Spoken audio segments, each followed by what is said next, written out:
Am I the asshole for painting my neighbor's garage door without permission? Our neighborhood, let's call it Willow Creek Estates, isn't exactly exciting. Think manicured lawns, identical mailboxes, and the kind of quiet that makes you wonder if everyone's secretly plotting something. It's the kind of place where you can set your watch by Mrs. Higgins' daily power walk and the Johnson twins' synchronized bike rides. Cookie-cutter suburbia at its finest. Most people keep to themselves, wave politely, and only really interact during the annual block party, which is, admittedly, pretty decent. There's a sort of unspoken agreement. Keep your lawn short, your hedges trimmed, and your opinions to yourself, and everyone gets along just fine, mostly. Then there's Karen. You know the type. Every neighborhood has one. Ours just happens to be particularly dedicated. Her house, number 12, is a monument to order. Perfectly symmetrical flower beds, not a single weed in sight, and the paint job is so pristine, it looks like it was just airbrushed yesterday. Seriously, I wouldn't be surprised if she alphabetizes her spice rack and color codes her Tupperware. It's less a home and more a showpiece, a testament to her unwavering commitment to, well, I'm not sure what. Perfection? Control? Probably both. Karen's been a low-level neighborhood menace for years. She's the self-appointed HOA enforcer, even though she's not actually on the board. She's the one who leaves passive-aggressive notes about unsightly trash cans, even if they're only out for an hour past pickup, and reports excessive lawn watering, even if it's the middle of a drought. I'd had a few minor run-ins with her myself. Last summer, she complained about my overhanging rose bushes, which, let's be real, were barely touching the sidewalk.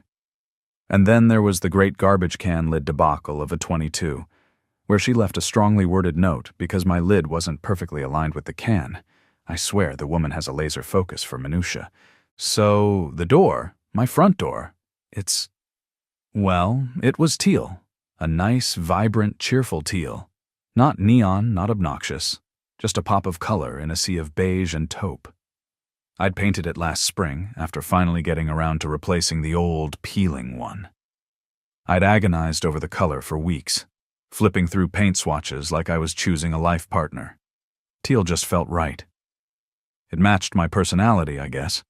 A little bit quirky, a little bit bold, but ultimately friendly and welcoming. Plus, it made my house easy to spot when giving directions. Anyway, Karen. Of course. I was outside watering my perfectly acceptable petunias when she marched up my driveway, her lips pursed in that way that always precedes trouble. She was holding a laminated piece of paper, her weapon of choice. "Mr. Henderson," she began, her voice dripping with that saccharine sweetness that usually means you're about to be eviscerated. "I'm afraid I have some concerns regarding the aesthetics of your front door." I braced myself. Here it comes. "I've received several complaints," she continued. I highly doubted that. "Regarding the unconventional color choice. It's simply not in keeping with the established guidelines of Willow Creek Estates." I blinked. "Guidelines?" I asked, trying to keep the incredulity out of my voice. "What guidelines?" She held up the laminated paper. Section 4, subsection B, paragraph 3 clearly states, all exterior doors must be painted in one of the following approved shades: beige, cream, off-white, or a similar neutral tone, as determined by the Architectural Harmony Committee. She actually said Architectural Harmony Committee. I almost burst out laughing. "And," she added, pointing a perfectly manicured finger at my door, "teal, I'm afraid, does not fall under the category of neutral." I stared at her, then at my door, then back at her. The absurdity of the situation was almost too much to bear. I mean, teal? Really? Of all the things to get worked up about, she chose my door? My initial reaction was a mix of disbelief and simmering rage. I wanted to argue, to point out the sheer ridiculousness of the rule, to tell her exactly where she could stick her Architectural Harmony Committee, but I knew it wouldn't do any good. Karen was impervious to logic, reason, or basic human decency. So I played along. I feigned defeat. "Oh, I see," I said, trying to sound contrite. I wasn't aware of the guidelines. I'll take care of it. Inside, though, the gears were already turning. Revenge, I decided, was a dish best served teal. Okay, so after the whole teal door debacle, I was fuming. I mean, teal? Come on. It wasn't like I'd painted the door hot pink or covered it in glitter. It was teal. Perfectly respectable, dare I say, even stylish teal. But no, according to Karen and her Architectural Harmony Committee, my door was a blight on the otherwise beige landscape of Willow Creek Estates. I knew arguing with her was pointless. She'd probably have a laminated copy of Webster's dictionary definition of neutral ready to go. So I did what any self-respecting, slightly vengeful homeowner would do. I went to war. Or more accurately, I went to the internet. Our HOA has this clunky, outdated website where they supposedly keep all the bylaws and regulations. It's a digital graveyard of legal jargon and bureaucratic mumbo-jumbo. Navigating it is like trying to find a needle in a haystack made of legal briefs. I spent hours scrolling through endless PDFs, my eyes glazing over with phrases like ingress and egress easements and non-conforming structural modifications. It was torture. I swear, whoever wrote these things should be forced to read them aloud to a room full of insomniacs. I almost gave up. I was about to resign myself to a life of beige door shame when, in the dusty digital corner of Section 7, Subsection C, Paragraph 22, it appeared. Like a beacon of hope in the sea of legal despair. Exterior color consistency clause. It sounded ominous, like something out of a dystopian novel. Intrigued and slightly terrified, I clicked, and there it was. The golden ticket, the loophole, the karmic equalizer. The clause stated, in excruciatingly specific detail, that all exterior surfaces of a dwelling, including but not limited to siding, trim, roofing, and garage doors, must be of a single, uniform color, excluding only designated accent features such as shutters and window boxes. I reread it, and then I reread it again. And then I did a little victory dance in my living room, much to the confusion of my cat, Mr. Whiskers, who gave me a very judgmental stare. Because you see, Karen's house? Well, let's just say it's not exactly uniform. The main body of her house is a sort of pale yellow, but her trim is a slightly darker shade, almost a mustardy color. And her garage door? Oh, the garage door. It's a completely different shade altogether, a sort of beigey taupe that clashes horribly with the rest of the house. It's like a beige explosion happened on her house, and the garage door was the unfortunate casualty. Karen, the queen of conformity, the stickler for rules, the self-appointed guardian of neighborhood aesthetics, was in violation of her own rules. The irony was so delicious, I could practically taste it. A slow, evil grin spread across my face. The seed of revenge had been planted, and it was growing fast. I could use Karen's own weapon against her. I could fight bureaucratic fire with bureaucratic fire. I could paint her house teal. Okay, maybe not the whole house. That would be a bit much, even for me. But the garage door? That was fair game. It was practically begging for a makeover. I started formulating my plan. It had to be subtle. It had to be deniable. It had to be perfect. This wasn't just about revenge. It was about justice. It was about teaching Karen a lesson about the absurdity of her own rules. It was mostly about revenge. But hey, a little poetic justice never hurt anyone, right? I grabbed my phone and started searching for the exact shade of teal I'd used on my door. This was going to be fun. Okay, Operation Teal Garage was a go. First things first, reconnaissance. I needed to know Karen's schedule. Turns out, she's a creature of habit. Every Tuesday and Thursday, she volunteers at the local library from 10 a.m. to 2 p.m. Perfect. That gave me a solid 4-hour window. I also noticed she usually takes a brisk walk around the neighborhood around 6 p.m., giving me another opportunity to scope things out. Next, supplies. I needed the exact shade of teal I'd used on my door. Luckily, I'd kept the paint can. I'm a bit of a hoarder when it comes to DIY stuff. I took it to the hardware store and had them match it perfectly. I bought a gallon more than enough for a garage door, but hey, better safe than sorry. I also grabbed some painter's tape, brushes, a roller, and a drop cloth. I even splurged on one of those fancy paint suits, the kind painters wear so they don't get paint all over themselves. I figured if I was going to do this, I was going to do it right. And maybe, just maybe, I could use it as a disguise later. I did consider enlisting a friend, but honestly, this was something I wanted to do myself. It felt personal. Plus, I didn't want to involve anyone else in my potentially illegal but totally justified act of petty revenge. The day of the tea linning dawned bright and sunny. Perfect painting weather. I woke up with a mix of excitement and nervous butterflies. Was I really about to paint Karen's garage door teal? What if she came home early? What if someone saw me? What if the paint didn't match perfectly? So many what-ifs. But I pushed them aside. This was for justice. This was for teal door freedom. I waited until I saw Karen leave for the library, then I sprang into action. I put on my paint suit. It made me feel like a professional, even though I'm anything but, grabbed my supplies, and headed over to Karen's house. My heart was pounding in my chest. I felt like I was pulling off a heist, except instead of stealing something, I was adding something. Namely, teal paint.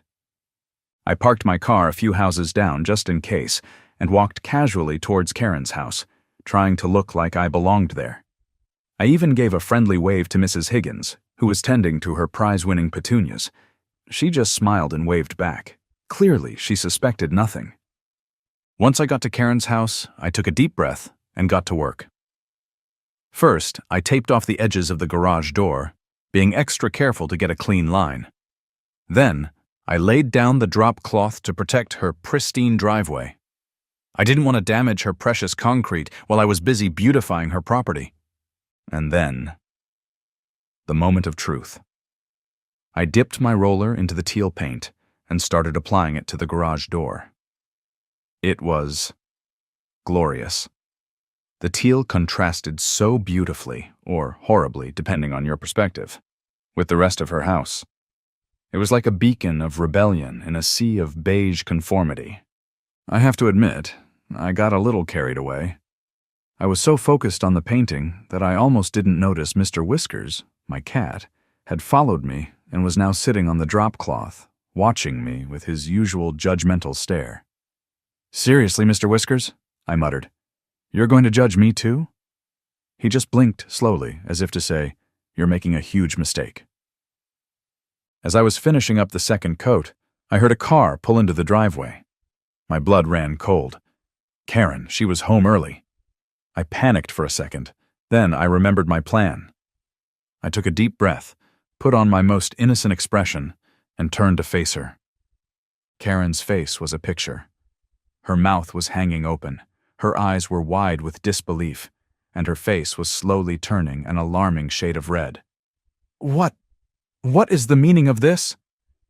She sputtered, pointing a trembling finger at the teal garage door. "Oh, hi, Karen," I said, trying to sound as cheerful as possible. "I was just helping you out." "Helping me out?" she shrieked. "You're painting my garage door teal." "Yes," I said calmly. "I noticed that your garage door wasn't in compliance with the HOA's exterior color consistency clause. You know, Section 7, subsection C, paragraph 22.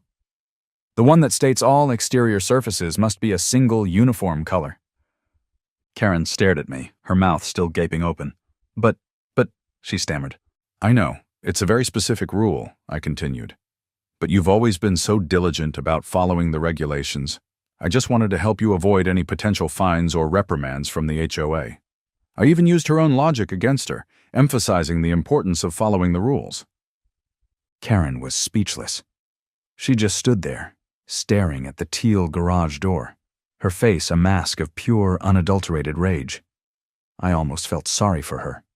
Almost. I, she finally managed to say, "I'm going to report you to the HOA." "Oh, I'm sure you will," I said with a shrug. "But I've done my research. Everything I've done is technically within the guidelines." I even gave her a little wink. Karen glared at me, then at the garage door, then back at me. She looked like she was about to explode, but she didn't.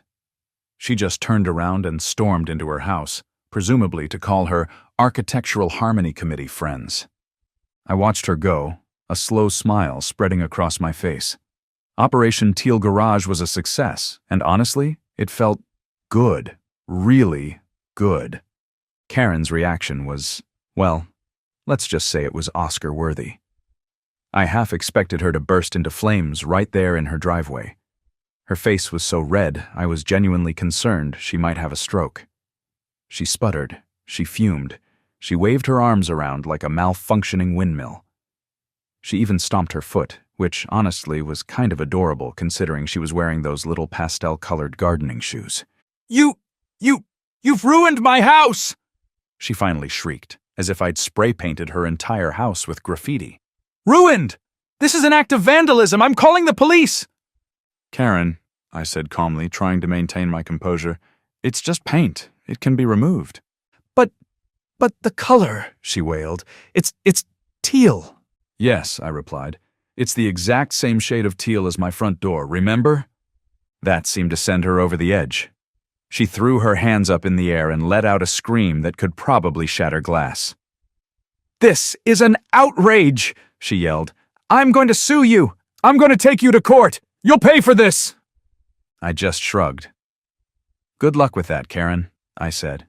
"I've got all the documentation right here." I patted my pocket where I'd stashed a printout of the HOA bylaws, complete with highlighted sections. "Besides," I added with a wink, "you're the one who taught me the importance of following the rules." And then, the most amazing thing happened. Mrs. Higgins, who had been watching the whole spectacle from her front porch, started clapping, slowly at first, then with increasing enthusiasm. And then Mr. Johnson from across the street started cheering. And then a couple of other neighbors came out of their houses, and they started clapping and cheering too. It turned out Karen wasn't exactly beloved in the neighborhood. Apparently, I wasn't the only one who had suffered at the hands of her petty rule enforcement. There were whispers of other incidents: the great lawn ornament dispute of 21, the flagpole fiasco of 22, and the infamous hummingbird feeder hullabaloo of 23. I'm not even kidding. It seemed I had become an accidental hero, a champion of teal doors and reasonable landscaping. The neighborhood was finally united against Karen. The HOA, predictably, got involved. They sent a very polite, very carefully worded letter to both Karen and me, requesting a meeting to discuss the exterior color situation. The meeting itself was interesting. The HOA president, a mild-mannered man named Bob, tried to mediate, but Karen was having none of it. She was still fuming, still threatening legal action, and still insisting that I had ruined her house. I, on the other hand, played it cool. I presented my case, citing the infamous exterior color consistency clause, and pointing out that Karen's house was, in fact, in violation of the very rules she so diligently enforced. Bob looked uncomfortable. The other HOA members looked amused, and Karen looked like she was about to spontaneously combust. The HOA's official ruling? Both rules were ridiculous and unenforceable. They were quietly removed from the bylaws. As for the garage door, Karen was given a reasonable amount of time to rectify the situation. Now here's where things get interesting. Karen, of course, refused to repaint her garage door. She was adamant that she was in the right, even though everyone else in the neighborhood, and even the HOA, thought she was being ridiculous. She even tried to argue that teal was a neutral color, citing some obscure article she'd found online. The other neighbors, however, were not having it. They decided to take matters into their own hands. They organized a teal garage door repainting party. Everyone chipped in a few bucks for paint and pizza, and one Saturday afternoon, the entire neighborhood descended on Karen's house, armed with paintbrushes and rollers. They even played music and had a barbecue. It was like a block party, but with a purpose. Karen, of course, was apoplectic. She stood on her porch screaming and yelling, but no one paid her any attention. The neighbors just cheerfully painted her garage door back to its original beigey taupe, all while enjoying the sunshine and the camaraderie. The whole thing was incredibly surreal. It was like something out of a movie. And the best part? Karen never apologized. She never admitted she was wrong. She just faded away. She stopped hosting her meticulously planned garden parties. She stopped sending passive-aggressive notes. She even stopped power walking around the neighborhood. It was like she had just given up. Eventually, she put her house on the market and moved away. No one knows where she went, but everyone in Willow Creek Estates breathed a collective sigh of relief. The reign of Karen was finally over.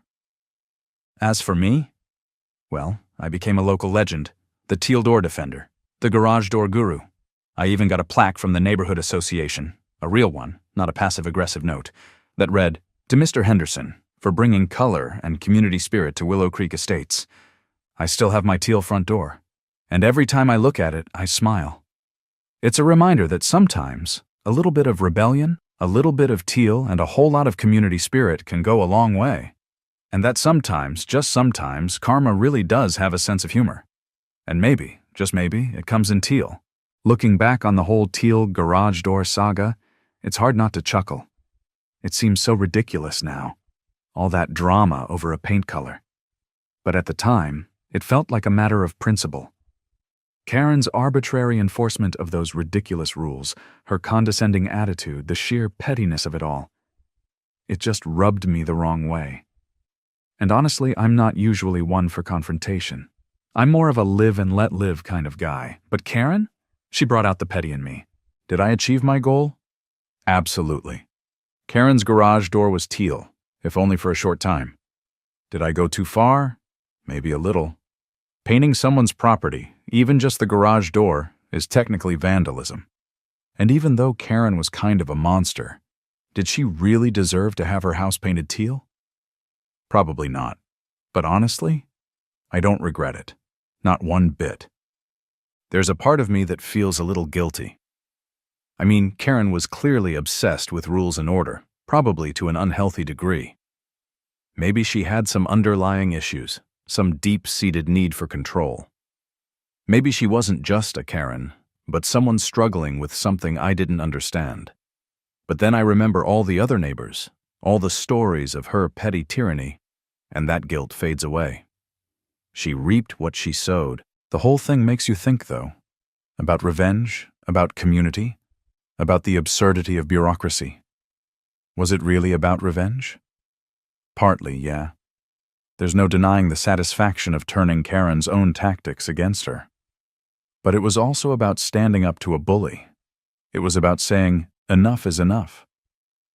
It was about pushing back against the petty tyrants who try to control every aspect of our lives. And then there's the community aspect. The way the neighborhood came together. The teal garage door repainting party. The shared sense of camaraderie. That was something special. It showed me that even in a cookie-cutter suburb, there's a sense of community waiting to be tapped. And sometimes, all it takes is a teal garage door to bring people together. The whole experience also highlighted the ridiculousness of bureaucracy. Those HOA rules, the Architectural Harmony Committee, the Exterior Color Consistency Clause. It's all so absurd. It's like these rules are designed to make people miserable. And Karen, bless her heart, took them way too seriously. In the end, the teal garage door saga taught me a few things. It taught me that even the most mild-mannered among us have a breaking point. It taught me that petty revenge can be surprisingly satisfying, in small doses. It taught me that community is important, even in a neighborhood full of strangers. And it taught me that sometimes the best way to fight absurdity is with more absurdity. So here's my final thought. Don't take life too seriously. Don't let the Karens of the world get you down. And if someone tries to tell you that your front door is the wrong shade of teal, just smile, nod, and then maybe, just maybe, paint their garage door the same color. Just kidding. Mostly. Karen fined me for my teal door. I found a dumb rule about house colors that her house violated. I helped her fix it by painting her garage door teal. The neighborhood threw a party to repaint it. Karen moved. I'm a local hero. Don't mess with a man's teal door.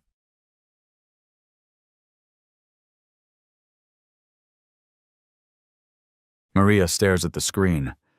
Leo, that's luminous. Isn't it beautiful? I sigh happily. Imagine her face. I'm trying not to, she mutters. You're really going to do this? It's vandalism, you know. Technically, I argue. It's unsolicited property beautification. Just like Diane did for me, I'm simply returning the favor, with interest and fluorescence. She shakes her head, but I can see a tiny smile playing on her lips. You're impossible. Just don't get caught? Getting caught is half the fun, I lie. Getting caught would be very, very bad. Tuesday afternoon. Pulling into my driveway after a soul-crushing day wrestling with server racks that apparently communicate exclusively in error codes. All I want is a cold beer, maybe some mindless TV, and the sweet embrace of my slightly lumpy couch. I kill the engine, grab my bag, and head for the front door, already mentally kicking off my shoes. And then I stop. Dead. My hand hovering halfway to where the doorknob should be. Something is wrong. Terribly, fundamentally wrong.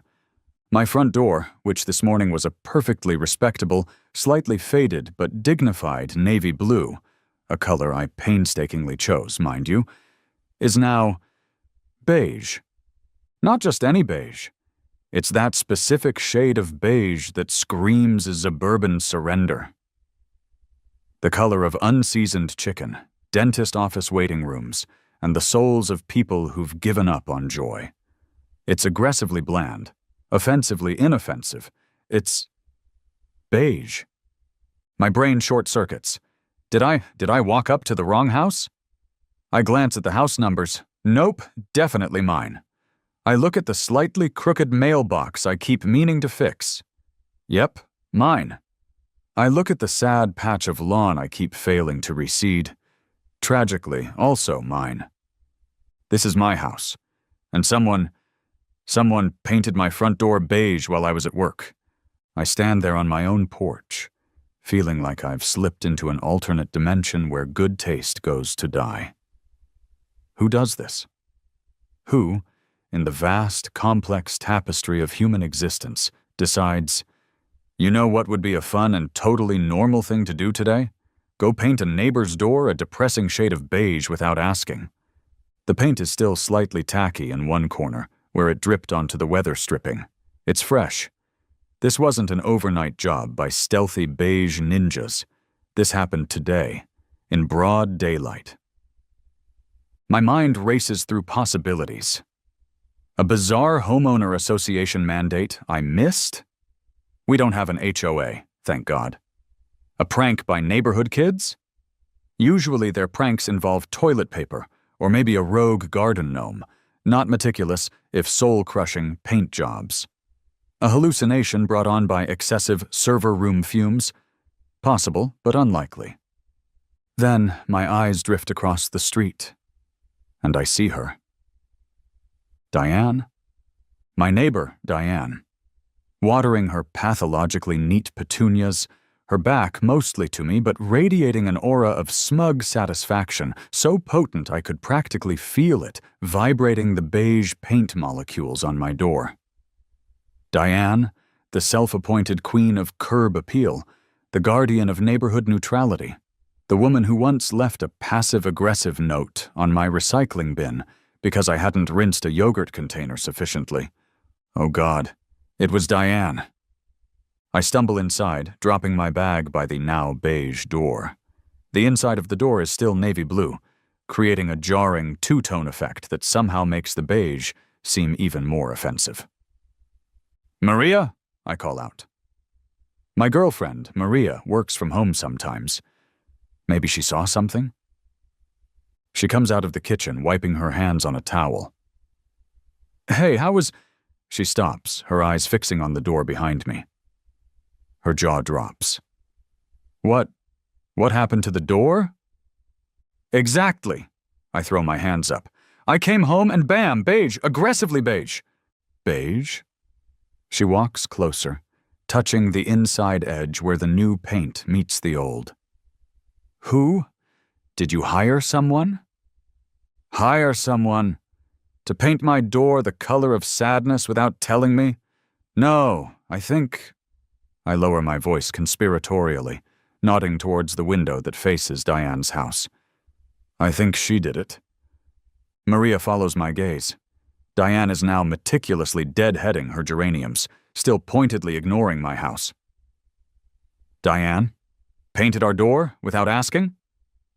The disbelief in her voice mirrors my own initial shock. Why would she do that? Why does Diane do anything? I retort, pacing now. Remember last year when she helpfully trimmed my rose bushes into weird, lopsided shapes because she thought they were overgrown? Remember the note about the yogurt container? Remember when she told Mrs. Henderson her garden gnome was historically inaccurate? Okay, yeah, Maria concedes. She's particular and boundary challenged, but painting our door? Look at her, I point out the window. She's practically glowing with self-righteousness. She probably thinks she did us a favor, improved the aesthetic harmony or some crap. I spot a tiny, almost invisible drop of beige paint on my own porch mat, the final piece of evidence. That's it, I'm going over there. Leo, wait, Maria puts a hand on my arm. Are you sure? Maybe just calm down first? What are you going to say? I'm going to ask her why my door looks like it's given up on life. I shake her hand off gently. And then, well, I don't know, but I'm not letting this stand. Beige, it's a declaration of war. Walking across the street towards Diane's house feels like marching into battle. My house, my castle, violated by unsolicited beige. My blood is boiling, but I'm trying to keep a lid on it. Yelling won't help. Probably. Diane's house is naturally immaculate. Lawn edged with military precision. Flowers arranged in neat, color-coordinated rows. Not a stray leaf in sight. And her front door? A tasteful, utterly forgettable off-white. Her two-car garage door? Perfectly matching beige, the same soulless color currently mocking me from across the street. As I get closer, that beige garage door seems to loom larger. A blank canvas. A possibility? No, focus, Leo. Confrontation first. Retaliation later. Maybe. Diane is now fussing with a hanging basket on her porch, pretending not to have seen me approach. I step onto her pristine walkway. Diane? She turns, feigning surprise with the skill of a B-movie actress. Oh, Leo, hello. Just admiring my begonias. Aren't they lovely this year? They're fine, Diane, I say, keeping my voice level with effort. Listen, I need to ask you something. Did you happen to do anything to my front door today?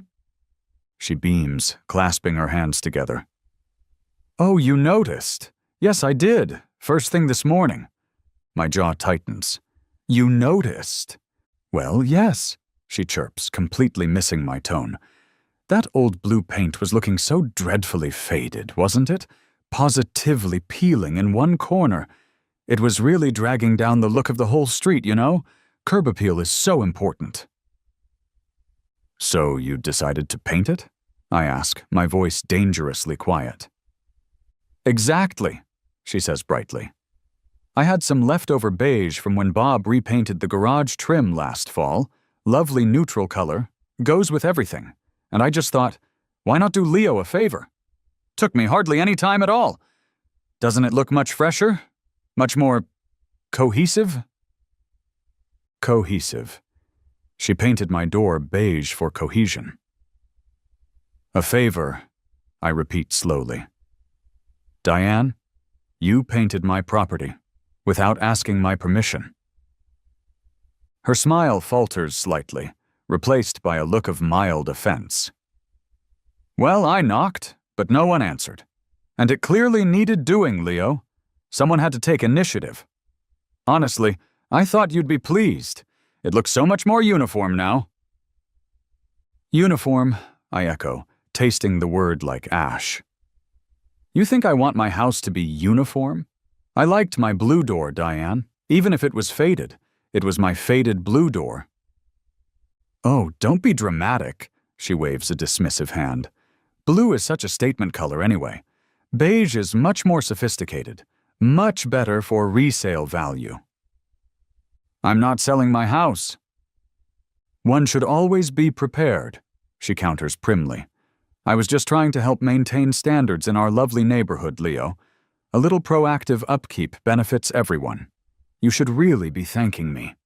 Thank her. She trespasses, vandalizes my door with the color of despair, and expects gratitude. Bob, Diane's perpetually browbeaten husband, appears in the doorway behind her, sees me, mouths a silent "sorry," and vanishes back inside like a beige ghost. Thank you? I can feel the lid on my anger starting to rattle. Diane, what you did was incredibly presumptuous and completely out of line. You don't just go painting other people's property. Diane draws herself up, offended now. Well, I certainly won't be doing you any more favors then. If you want to live with a peeling, garish blue door, be my guest. Some people just have no appreciation for community standards. She turns her back on me, resuming her inspection of the begonias as if I no longer exist. The conversation is clearly over. I stand there for a moment, vibrating with frustration. Then I turn and walk back across the street, my mind racing. Oh, I'll show her a statement color. She wants cohesion. She wants curb appeal. She has no idea what's coming. The beige garage door across the street seems to wink at me. Game on, Diane, game on! Back in my own beige-violated house, I fume. I pace. I rant to Maria, who listens patiently, agreeing that Diane was completely out of line, but also looking increasingly nervous about the glint in my eye. Okay, she was wrong, totally wrong, Maria says, trying to be the voice of reason. But what are you going to do? You can't just retaliate. Can't I? I stop pacing, a slow, dangerous smile spreading across my face. She painted my door beige without asking. It's only fair I return the favor, right? Tit for tat. Leo, no, what are you thinking? I'm thinking, I say, gesturing across the street towards Diane's house, that her garage door is looking awfully bland. You wouldn't, Maria breathes, eyes wide. She started it, I insist. She crossed a line. This isn't just about paint. It's about boundaries. It's about respect. It's about sending a message. What message does painting her garage send, other than my neighbor is a lunatic? It sends the message that you don't mess with Leo Miller's door, I declare, maybe a little too dramatically. She wants cohesion? Fine, her garage needs freshening up. It needs personality. It needs... My mind searches for the perfect antithesis to beige, the ultimate visual insult. Later that night, unable to sleep, I find myself scrolling through online paint color palettes. Repainting her garage beige would be too subtle. Red, too common. Yellow, too cheerful. Black, too goth. I need something that screams, something that vibrates, something that makes retinas bleed. And then I find it, under fluorescence. Neon, green, the color of alien slime in bad sci-fi movies, the color of highlighters used to mark things you absolutely cannot ignore. The color of pure, unadulterated, radioactive-looking visual assault. It's hideous. It's glorious. It's the aesthetic equivalent of a nuclear bomb detonating in Diane's carefully curated beige world. I start laughing. A slightly unhinged laugh that makes Maria look up from her book with concern. What? She asks warily. I've found it, I announce, holding up my phone to show her the glowing green swatch. The color of justice. Maria stares at the screen. Leo, that's luminous. Isn't it beautiful? I sigh happily.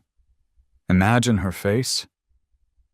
I'm trying not to, she mutters. You're really going to do this?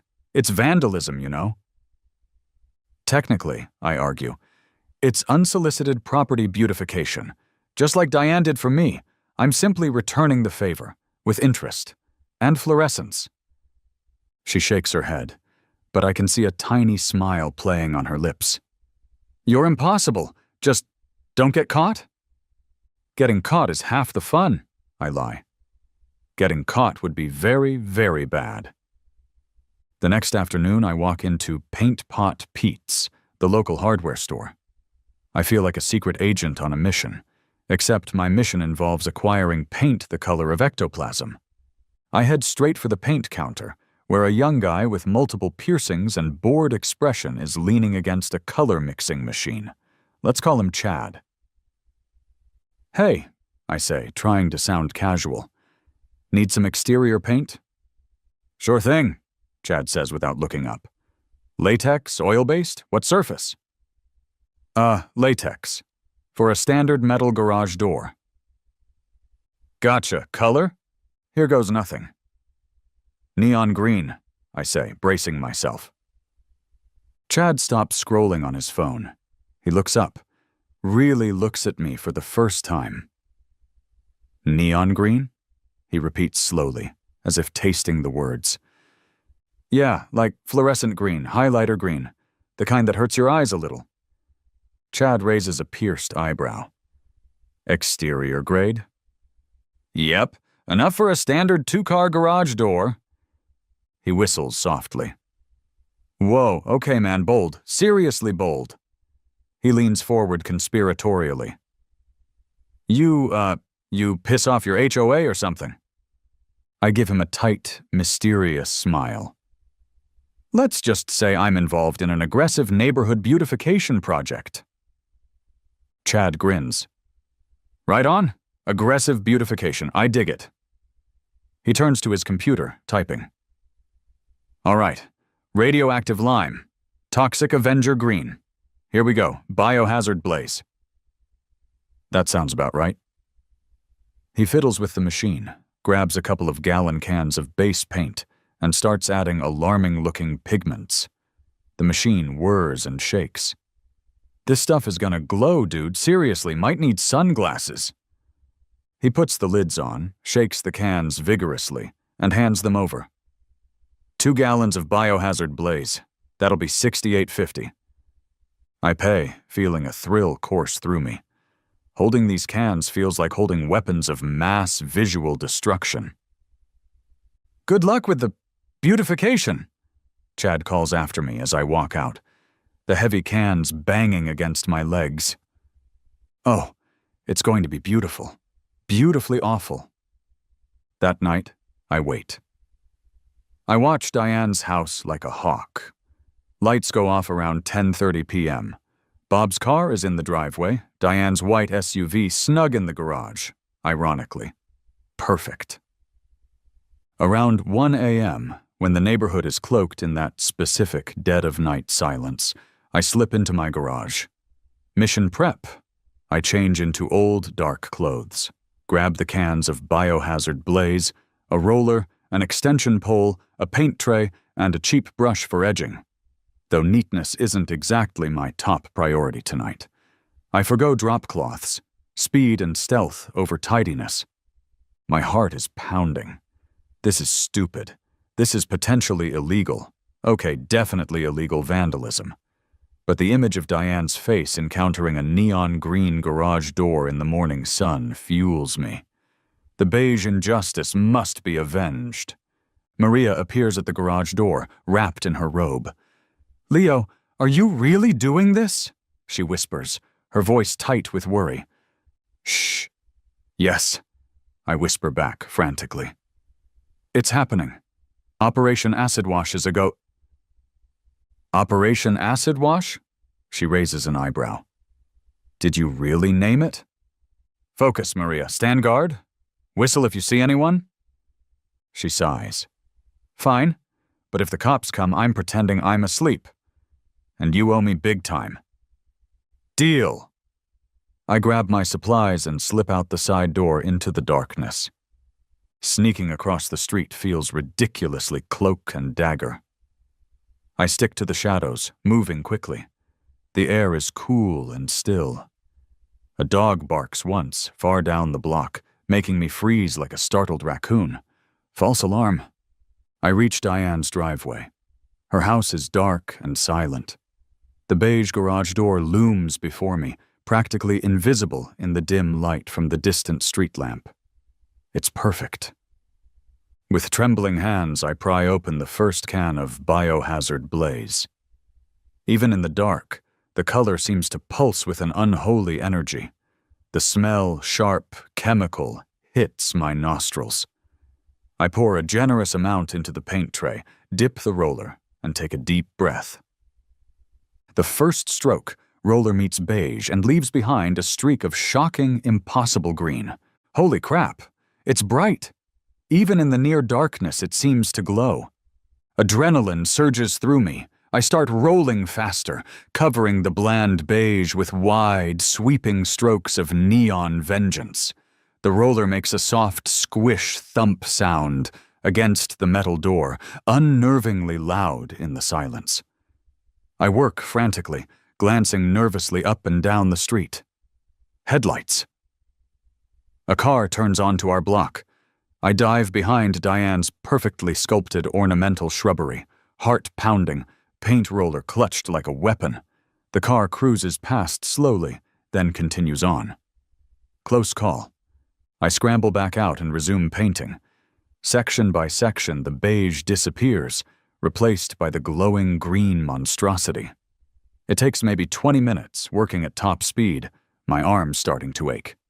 I do a quick, messy job with the brush around the edges. It's not a professional job by any means. There are probably drips, some uneven patches, but the overall effect is undeniable. It is aggressively, unequivocally neon green. I quickly gather up my tray, roller, and the now lighter paint cans. I take one last look at my handiwork. A giant, glowing green rectangle dominating the front of Diane's otherwise immaculate house. A giddy, slightly hysterical laugh bubbles up, but I stifle it. Time to retreat. I sneak back across the street, dump the supplies in my garage trash can, strip off my paint-speckled clothes, and creep into the house. Maria is waiting in the living room, pacing. "Done?" she whispers. I nod, grinning maniacally. Operation complete. The Eagle has landed. The garage is green. "Oh God, Leo." She buries her face in her hands. "What have you done?" "Justice," I whisper back, feeling a profound, if deeply immature, sense of satisfaction. Fluorescent justice. I barely sleep. I'm buzzing with adrenaline and the lingering fumes of Biohazard Blaze. I'm up before dawn, lurking near my front window, peeking through the blinds like a paranoid spy. As the first rays of sun hit the houses, the full glory of my handiwork is revealed. Oh, my God. It's even brighter in daylight. It's not just green. It's an assault on the optic nerve. It seems to hum with its own internal energy. Birds flying past seem to veer away from it. It's magnificent. It's horrifying. I make coffee, my hands shaking slightly. I wait. 7 a.m., 7:15 a.m. Come on, Diane. Time for your ritualistic newspaper retrieval or power walk. 7:28 a.m. Diane's front door opens. She steps out onto her porch, dressed in crisp Lululemon, ready to face the day and judge the neighborhood. She bends down to pick up her perfectly delivered newspaper. And then she freezes. Her head snaps up. Her eyes fix on her garage. The transformation is incredible to watch, even from across the street. First, confusion wrinkles her brow. Then, utter disbelief widens her eyes. Her jaw drops, literally hangs open. She takes a step back, as if physically repulsed by the color. Her face cycles through shock, outrage, and finally, incandescent fury. And then comes the shriek. It's not a scream of fear. It's a shriek of pure, unadulterated, "How dare the universe inflict this color upon my personal property?" Rage. It echoes down the quiet suburban street, probably setting off car alarms 3 blocks away. Windows start lighting up in neighboring houses. Curtains twitch. Showtime. Before the echo of her shriek has even faded, Diane is marching across her lawn and onto the street, pointing a trembling finger at my house. Bob appears behind her, looking pale and deeply wishing he could evaporate. She doesn't bother knocking. She pounds on my still beige front door with both fists. Bang, bang, bang! I take a deep breath, compose my face into an expression of mild, neighborly concern, and open the door. "Leo Miller!" she screeches, her face flushed crimson, clashing horribly with the neon green backdrop across the street. "You did this! You monster! My garage! Look at my garage! It's green!" "Good morning, Diane," I say calmly, taking a sip of my coffee. "Wow, what happened over there? Looks like you had some vandals pay a visit." "Terrible. This neighborhood is really going downhill." I try to inject just the right amount of faux sympathy into my voice. Her eyes bulge. "Vandals? Don't you lie to me, Leo Miller. This has your petty, childish fingerprints all over it. This is because I painted your ugly blue door, isn't it? Isn't it?" "My door?" I feign confusion. "Oh, you mean the unsolicited beige paint job you gave me without permission? Gosh, I'd almost forgotten about that minor act of property violation. But this," I gesture towards her glowing garage. "This seems much more serious. Did you call the police?" "I'm calling them right now," she shrieks, whipping out her phone and stabbing at the screen with a trembling finger. "And I'm calling my lawyer and the HOA. We don't have an HOA, but Diane lives in eternal hope. And Bob, say something." Bob just shrinks further behind her, muttering something that sounds like, "Oh dear." Neighbors are definitely out now. Mrs. Gable is filming on her phone. Mr. Henderson, yes, that Henderson from the bird feeder war, apparently bad neighbors flock together, is standing on his lawn, actually smiling. Predictably, 2 police cruisers arrive within minutes. It's Davies and Rodriguez. Of course it is. Officer Davies gets out of the car, sees the neon green garage, sees Diane practically levitating with rage, sees me standing calmly in my doorway holding a coffee mug, and visibly sighs. The sigh of a man contemplating a career change to lighthouse keeping. "Okay," Officer Davies says, walking towards the epicenter of the drama. "What is going on here?" Diane launches into a high-pitched, nearly incoherent explanation involving beige paint, blue paint, vandalism, property values, emotional distress, and neon green. She points accusingly at me. Officer Rodriguez approaches me. "Sir," he says quietly, "did you paint your neighbor's garage door neon green?" I consider my options. Deny everything? Point out her prior transgression? I opt for calm ambiguity. "Officer, as you can see, my neighbor Diane seems quite upset about her garage. Earlier this week, she took it upon herself to paint my front door beige without my permission. Perhaps you should ask her about that." The cops exchange a look. The look says, "It's 8 a.m. on a Wednesday, and we're mediating a paint fight between grown adults."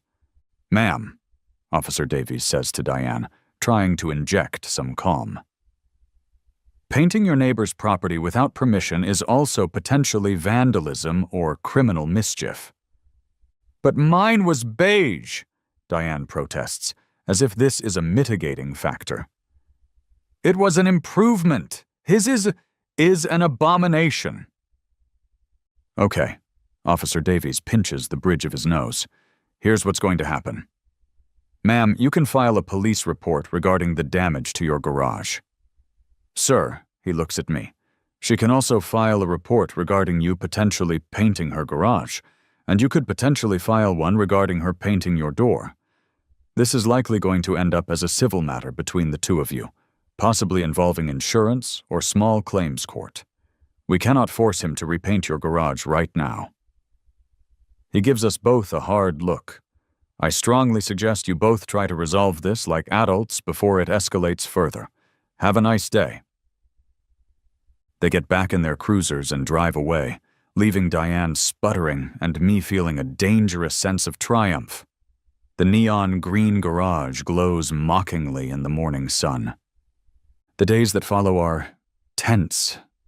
The neon green garage door becomes the undisputed landmark of our block. People slow down their cars to stare. Teenagers take selfies in front of it. I overhear snippets of conversation. Did you see the green garage? Some kind of neighbor feud? Tacky, but kind of hilarious. Diane does not take it well. She gets multiple estimates for repainting, each painter likely stifling laughter or charging a hazard fee for dealing with that color. She tapes one of the estimates to my still beige front door with a threatening note about small claims court. I ignore it. The neighborhood becomes divided. Team beige, mostly Diane, Bob, and maybe Henderson, who just enjoys conflict. And Team Neon, mostly people who find Diane annoying and the situation funny, communicating their support through subtle nods or amused smirks. Maria walks on eggshells, alternating between telling me I'm crazy and giggling when she catches sight of the garage. I eventually repaint my own door. Not back to navy blue, not beige. I choose a deep, respectable forest green. A subtle nod, perhaps. Or maybe just because I like forest green. The neon green garage stays neon green for nearly 2 weeks, a radiant testament to the feud. Then, one Saturday morning, professional painters arrive at Diane's house. They tape everything off meticulously, and by lunchtime, the garage is back to its original, soul-crushing beige. The neighborhood breathes a collective, slightly disappointed sigh. The spectacle is over. Things are quiet for a while, awkwardly quiet. Diane and I actively avoid each other. If we pass on the street, we stare straight ahead. Bob gives me apologetic little waves when Diane isn't looking. Did I win? I don't know. It cost Diane time, money, and considerable aggravation to fix my retaliation. It cost me $68.50 for paint, a sleepless night, and the lingering possibility of a small claim summons, which never actually materializes. Maybe a month later I'm taking out the trash cans. Diane is retrieving her mail. We end up at the curb simultaneously. It's the first time we've been this close since the greening. We both freeze. "Leo," she says stiffly, not looking at me. "Diane," I reply, equally stiffly. There's a long, awkward pause. "My begonias," she says finally, still staring at her mail, "are looking quite nice this year." "Yes," I say, looking towards her perfect flower bed. "They are." Another pause. "That forest green on your door," she adds, her voice barely audible. "It's acceptable." It's the closest thing to an apology, or maybe just a truce flag, I'm ever going to get. And maybe, just maybe, it's enough. "Thanks, Diane," I say. "Your garage looks very beige again." She gives a tiny, almost imperceptible nod and scurries back inside. I wheel my trash can back up the driveway. The war is over. No victors, just survivors. And a lingering memory of glorious, radioactive, biohazard blaze green. Was it worth it? Probably not. Was it satisfying? Absolutely. And I have a feeling Diane won't be doing any more favors with a paintbrush anytime soon. Some lessons, apparently, need to be learned in neon.